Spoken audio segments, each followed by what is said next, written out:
Where will DeAndre Hopkins land? What are the best landing spots for the former All-Pro wide receiver? Plus, could Tom Brady return, and analyzing the most explosive runners in 2022? You are Locked On NFL, your daily NFL podcast. Part of the Locked On Podcast Network, your team every day.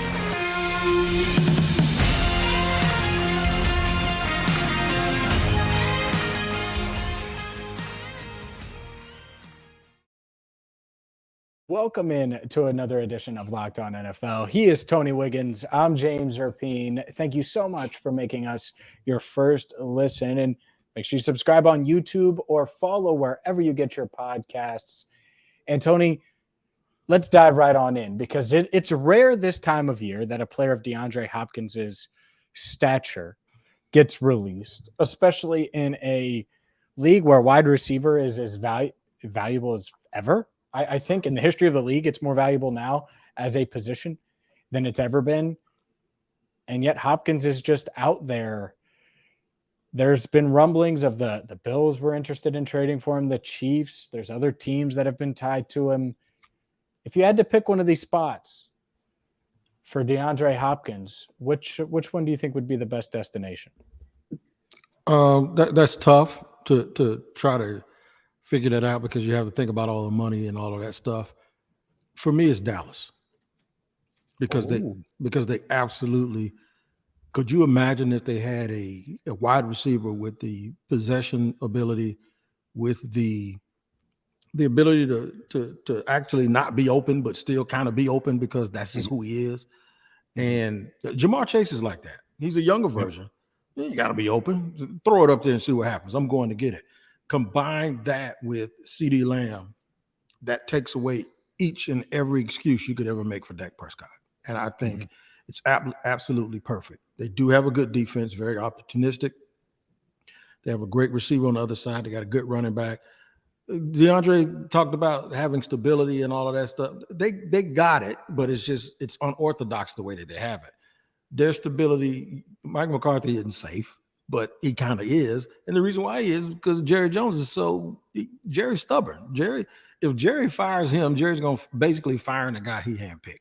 So he's almost safe by default, because Jerry doesn't want to admit he made a mistake. So I think Dallas has an awful lot that he's looking for at this stage of his career. And they do need a serious number 2 wide receiver. And listen, he is still capable of being a number 1, but the fact that he doesn't separate deep the way that he possibly did before would make things really, really easy for CD, which turns around and makes it back easy for him also. Yeah, I think it's a good point. And Dallas should be in the running. You hate when I mention the Cowboys about anything, because I already saw your little brain going. You sit there thinking that you were going to say, "Oh, you picked your favorite team." They ain't my favorite team, but they fit a lot of boxes, Rapien. That's fine. They fit a lot of boxes, and okay, all right. And they have the 11th most cap space, by the way, according to Spotrac. So certainly something to pay attention to there. That's how I judged this. I looked at cap space. You know why? Because if I'm DeAndre Hopkins, I'm talented enough, even if I'm not still in my prime, I'm talented enough. I can ring chase for a league minimum in 2 years. I don't need a ring chase for league minimum now. Well, what this is Hopkins' last chance to cash in. This is his last chance to get paid. So what team can I look at and say is going to be a Super Bowl contender? And you could argue that Dallas is one. Super Bowl contender with me on board and can pay me a reasonable salary. And so I'm looking at the teams with the top cap space. Chicago, not a Super Bowl contender. I like the idea of them throwing money at him, though. I really do. You kind of overhaul that room. You have DJ Moore along with DeAndre Hopkins. You feel pretty good about that. Right. Carolina, they could throw money at him. They're not a Super Bowl contender. I do think that they could be sneaky good in that division. The Colts, the Cardinals are on the list. Obviously, that doesn't make sense. The Texans, that doesn't make sense. The Packers doesn't really make sense. But you can make the argument. The Lions, well, here's why I don't think it fits perfectly, but they are in the mix. I wonder how much he's going to have to play in the slot moving forward.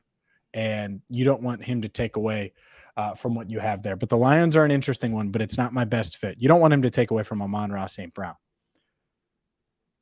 Jets. Of course. Jets. And for all this talk about Aaron Rodgers and their contenders and all of those things, guess what, Tone? There's a reason they went after Odell Beckham Jr. It's because they don't have enough. And I look at their receivers and I think, yeah, you don't have enough. I mentioned at the top that this is a maybe not receiver-driven league, but, man, receivers, they stir the drink that the quarterbacks are making, and they're as valuable as they've ever been. And Garrett Wilson, okay, he's a 1. I don't doubt that. He can be a 1. Allen Lazard, to me, is a good 3. Mecole Hardman is a role player. Corey Davis, is he going to be on the roster? And now we're talking about Denzel Mims, Randall Cobb, and I'm going to go down the list. They could use DeAndre Hopkins. And saying our starting receivers are Garrett Wilson, DeAndre Hopkins, and Allen Lazard with Mecole Hardman and Corey Davis potentially coming off the bench. I don't know if Davis would actually stick and they could move on from him, trade him, whatever, open up some space that way. Hopkins makes so much sense here for the Jets. And I think the Jets are really talented, but if they are going to make this run, you have to go all in. And I think they were close to getting Odell Beckham Jr. and the Ravens said, no, we're going to overspend. Mm-hmm. That's fine. Well, now you've gotten a second lease on life if you're the Jets. Have Aaron Rodgers get after him, do whatever you need to do, pay him some money. Don't go cheap now. Pay him some money and go get him. Because if you add Hopkins to that mix, it's going to be a very, very dangerous offense with Aaron Rodgers and Breece Hall and some quality tight ends. I think it could be a really quality offense.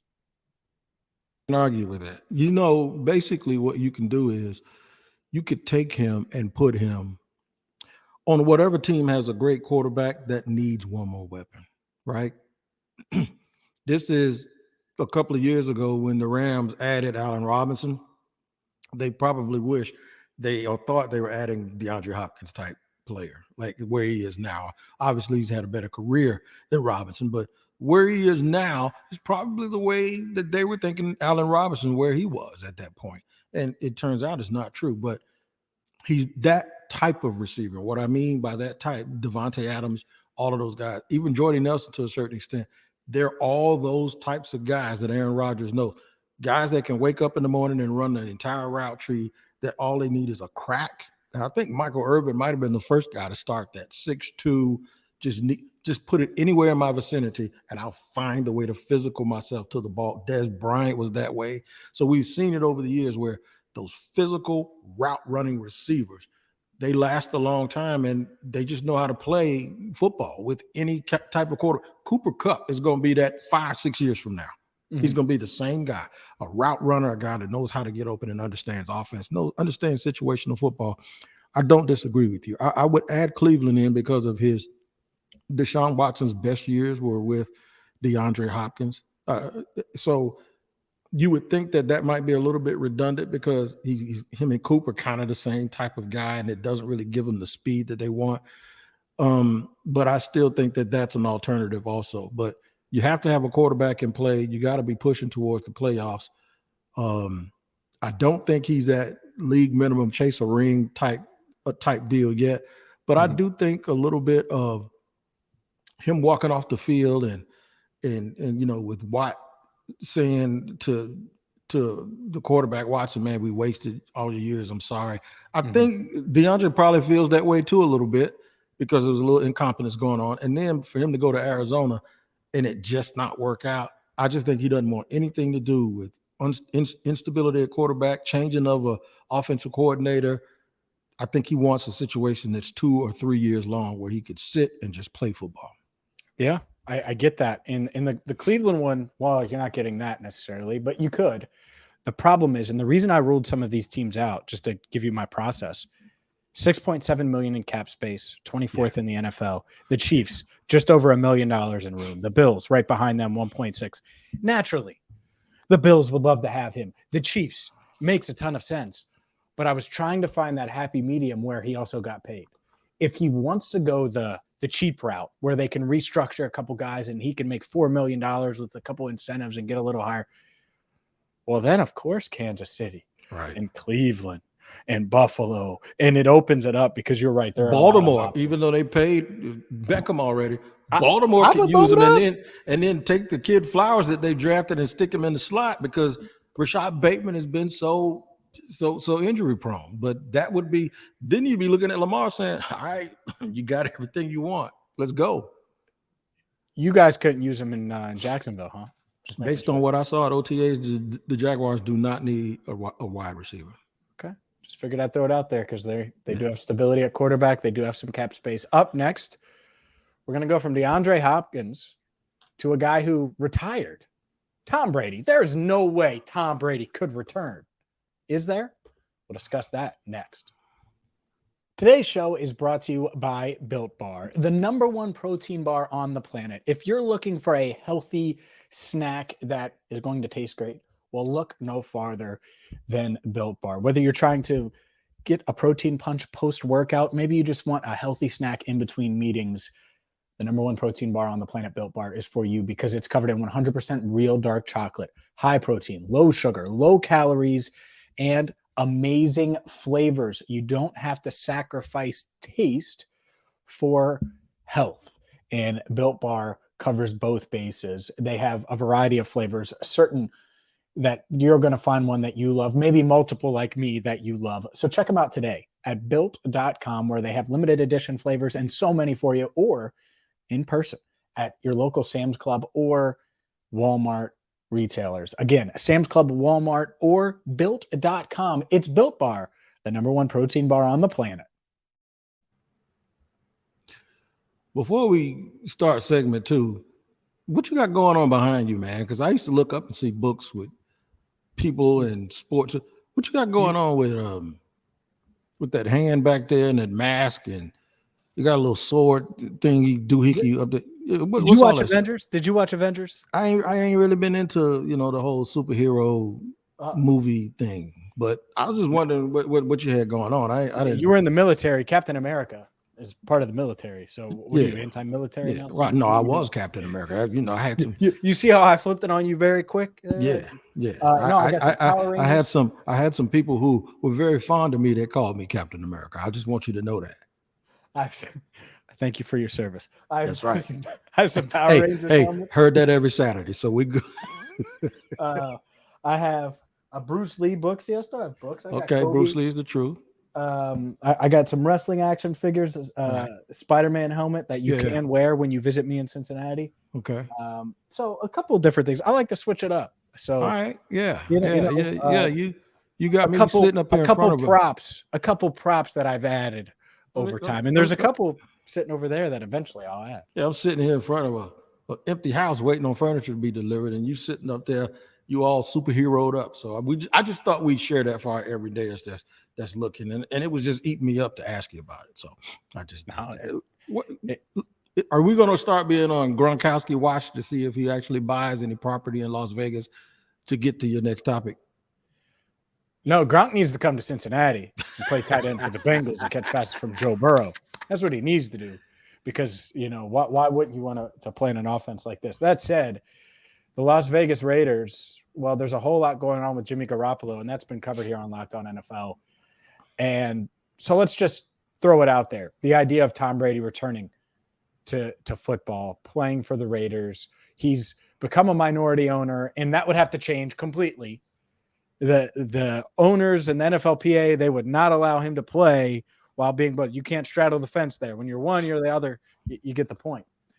That said, Troy Aikman telling TMZ Sports that he wouldn't be shocked, put it that way, if Tom Brady played in 2023 for the Raiders. He said, quote, "Nothing's off the table."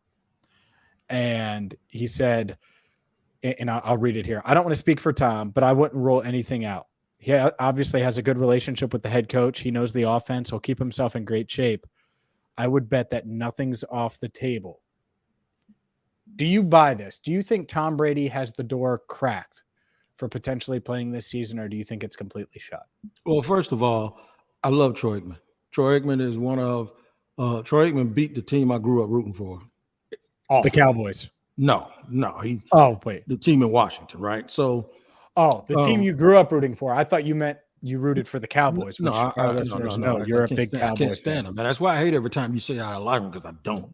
Oh, but let me tell you something. Troy Aikman ain't slick. Anytime in Tom Brady's supposed to be his competition, isn't Tom Brady going to be like the number one analyst for somebody? Fox. So basically, just saying, you know what you do? You go, I don't think he's going to be there all year, so don't start looking at him and don't start watching him. So, if I make you think he's not going to be there all year, then you'll watch him thinking he's not there all year, or you'll start being real. You'll start having a lot of scrutiny when it comes to everything he does and everything he says. Troy Aikman is not slick, but Brady he's taken a year off from broadcast. He's still got that deal, but he's not going to be on games this year. He might be a part of Fox.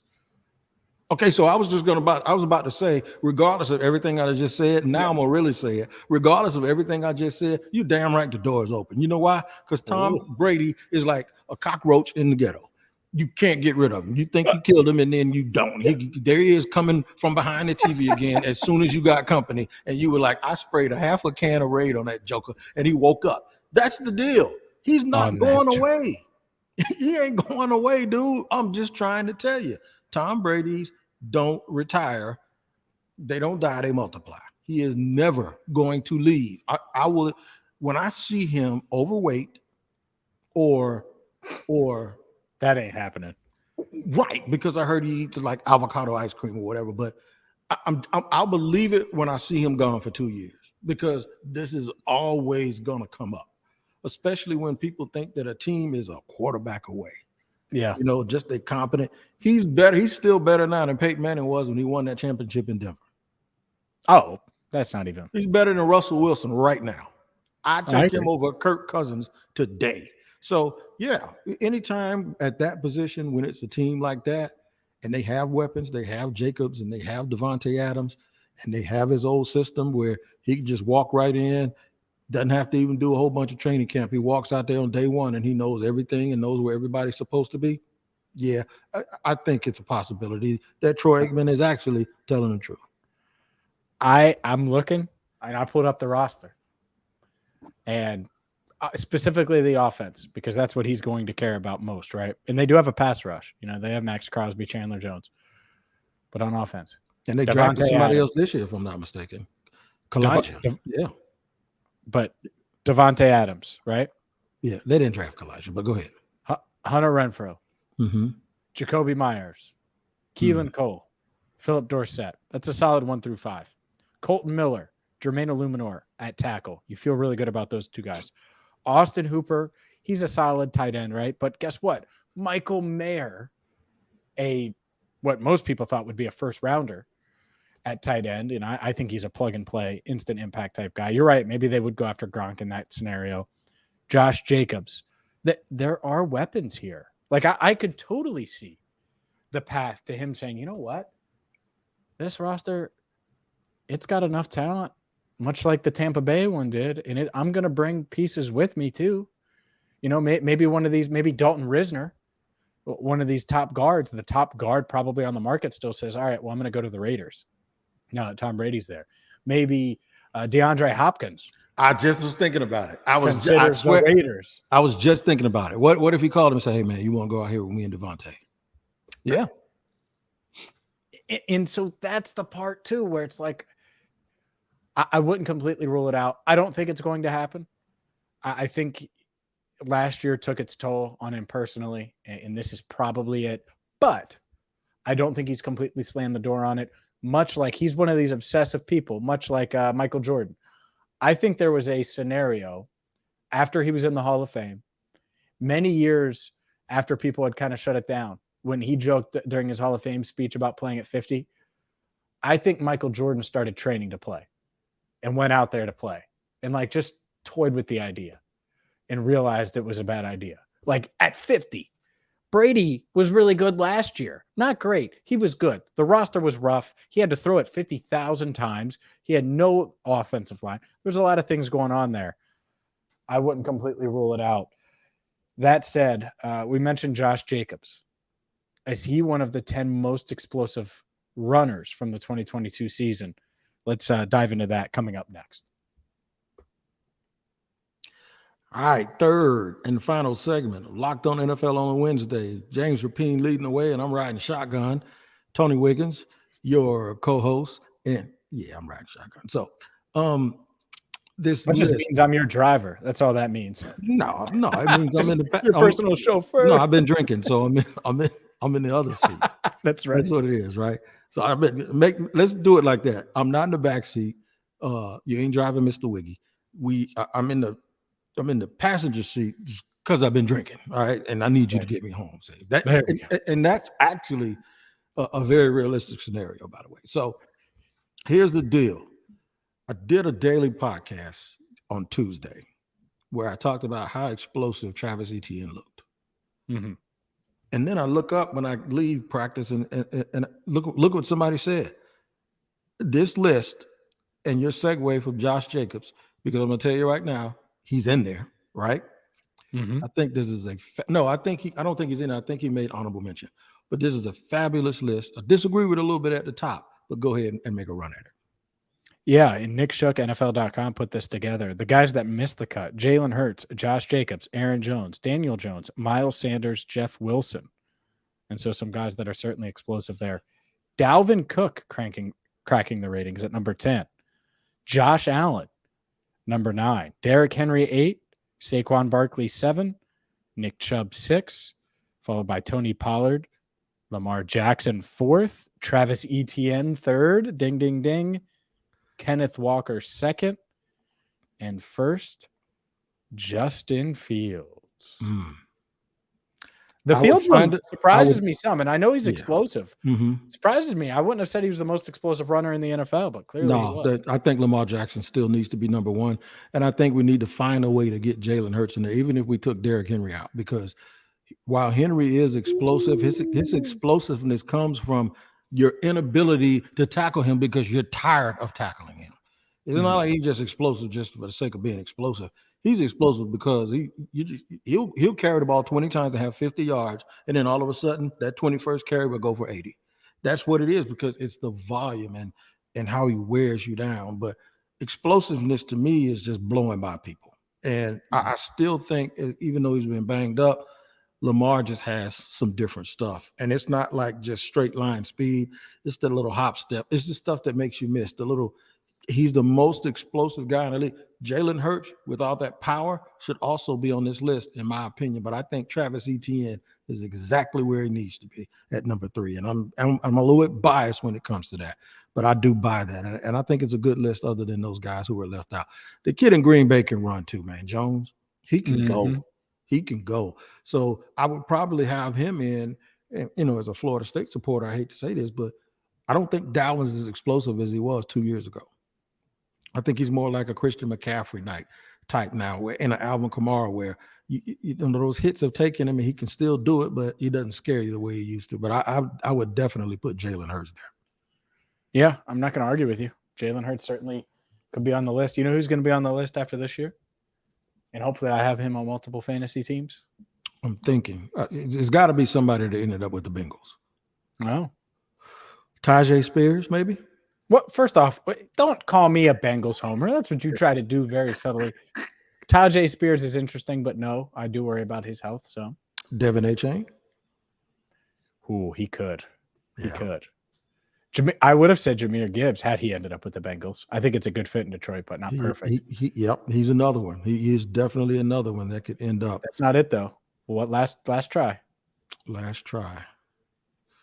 It's a rookie. Oh, really? Mm-hmm. Oh, Bijan. No.